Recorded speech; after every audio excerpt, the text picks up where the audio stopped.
रोशनी की किरण। रोहित 8वीं कक्षा का छात्र था। वह बहुत आज्ञाकारी था और हमेशा औरों की मदद के लिए तैयार रहता था।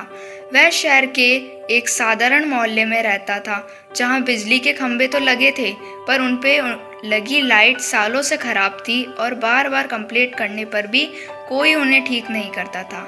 रोहित अक्सर सड़क पर आने जाने वाले लोगों को अंधेरे के कारण परेशान होते देखता। उसके दिल में आता कि वो कैसे इस समस्या को दूर करे। इसके लिए वो जब अपने माता पिता या पड़ोसियों से कहता तो सब इसे सरकार और प्रशासन की लापरवाही कहकर टाल देते।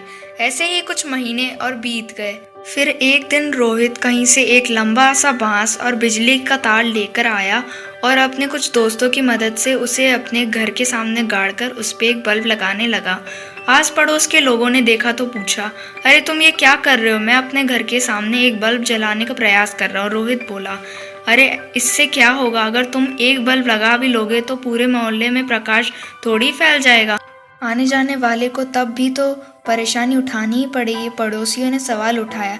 रोहित बोला, आपकी बात सही है, पर ऐसा करके मैं कम से कम अपने घर के सामने से जाने वाले लोगों को परेशानी से तो बचा ही पाऊंगा। और ऐसा कहते हुए उसने एक बल्ब वहां टांग दिया। रात को जब बल्ब जला तो बात पूरे मोहल्ले में फैल गई। किसी ने रोहित के इस कदम की खिल्ली उड़ाई तो किसी ने उसकी प्रशंसा की। एक दो दिन बीते तो लोगों ने देखा कि कुछ और घरों के सामने लोगों ने बल्ब टांग दिए हैं। फिर क्या था, महीने बीतते बीतते पूरा मोहल्ला प्रकाश से जगमग हो उठा। एक छोटे से लड़के के एक कदम ने इतना बड़ा बदलाव ला दिया था। धीरे धीरे पूरे शहर में ये बात फैल गई।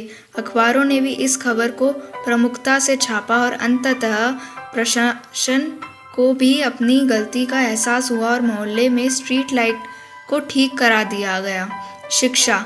कई बार हम बस इसलिए किसी अच्छे काम को करने में संकोच कर जाते हैं क्योंकि हमें उससे होने वाला बदलाव बहुत छोटा प्रतीत होता है, पर हकीकत में हमारा एक छोटा सा कदम एक बड़ी क्रांति के रूप लेने की ताकत रखता है।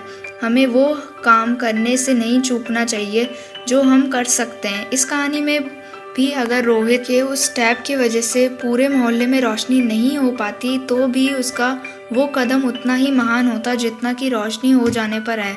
रोहित की तरह हमें भी बदलाव होना का इंतज़ार करना चाहिए, बल्कि जैसा कि गांधी जी ने कहा है, हमें खुद वो बदलाव बनाना चाहिए जो हम दुनिया में दिखाना चाहते हैं। तभी हम अंधेरे में रोशनी की किरण फैला सकते हैं। कहानी सुनने के लिए धन्यवाद। वीडियो अच्छी लगी हो तो प्लीज लाइक एंड सब्सक्राइब करना न भूलें।